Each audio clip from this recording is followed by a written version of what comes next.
Hello, this is a message for someone who really wants their inner fire back. And if this message is for you, I guess you perceive your fire to be out. And I'm here to tell you your fire's not out. As long as you're alive, your fire's not out. Okay? But I guess it's become so little and soft and weak that it's kind of like a water heater. It needs a level of flame, and you don't feel like it's enough now to warm up your water or do whatever purpose this fire was meant to do in your life. Okay, so if this message is for you, you have maybe accepted a sort of defeat because you are a person who you feel like you had this fire back in the day, a while ago. You feel like that is kind of what defined you, and it was that fire that allowed you to accomplish most of the things you're benefiting from in life at this point, okay? But you feel like those were like the old days. Some kind of transition must have happened in your life, and now you feel like you live a completely different life, and you feel like your fire has gone out. And again, it hasn't, but that's how you feel.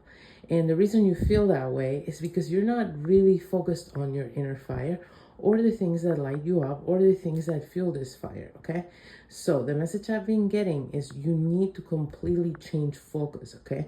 There's something here about you being feeding the void, which is like the opposite of the fire.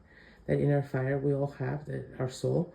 There's an opposite, there's an opponent. It's a void. It's kind of like dark holes, okay? In space. This is very real. I mean, it's kind of like cancer, it's the antimatter, okay? It's the opponent. I think, it's like the Christians like to call the devil, is the other, is the opposite of consciousness and light, is the destruction of it, okay? The absence of it. And it spreads, right? The more you focus on it and feed it, okay? So like the Native Americans have a saying about this, I feel. Something about we all have two wolves inside of us, and one is dark and one is light, and whichever one we feed is the one that will become stronger and, take over your character. So I'm sure it's not like that. I'm paraphrasing, obviously, but it's a concept kind of like that. And this is very much what's been going on with you. It's like you've been feeding the void, okay? You've been feeding the antimatter by the things you focus on, okay? This is something to do with the way you look at things and the things you focus on and the things you give your attention to. You used to be very focused on things that fuel that inner fire. You used to invest your time, energy, action, attention to these things that would fuel this fire, make you feel alive and, make this flame stronger. And then you switched. There was some kind of big change in which I'm literally seeing a person that instead of looking out the window turns around. Look how different the image is once I no longer face the window. This is what happened to you. You started looking into the darkness, I guess. By doing that, you accidentally made that little flame smaller and smaller. You fed your fire to this void. This void returns nothing. This void just becomes more nothingness, more darkness, more numbness. And so that's what grew. That's what you gave your inner fire to. God knows why you did that. That's for you to figure out. We're not going to get into it right now. But if this message is for you, you can reverse this, okay?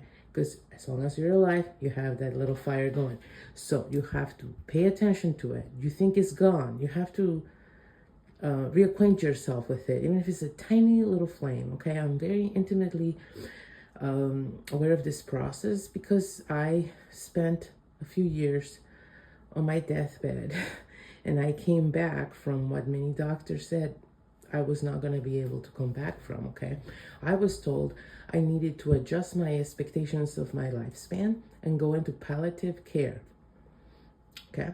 I didn't think I was going to make it to 40. And a lot of people believe that as well, but I didn't. And I was very, very blessed to have a doctor, to find a doctor that didn't either, that believed that I could live and I could become thriving again, and even maybe thrive more than I had ever before. And so maybe it's hard for someone who looks at me now to imagine that just a few years ago, I was literally dying, but I was. And I was literally considered terminal, but I was. And I built myself up to this, not by myself, it was by the grace of God, really, and these doctors. But there was also an element of me rebuilding my fire inside through what I chose to focus on and where I chose to pour my energy into. That's what you need to do for yourself. You need to start pouring into yourself and your fire. You need to start tending to this fire, growing this fire, fueling this fire. And you need to understand that any of your fire that you give to the wrong things is wasted and not coming back to you. If you feed that void at all, it's not going to come back to you, and it's going to drain you more. The void is, death and destruction. It's like a black hole in space, okay? So you need to face the light and feed that and fuel your fire and make it grow. And that needs to be your main focus. If you do that, you will get your fire back. Trust me, I've done it.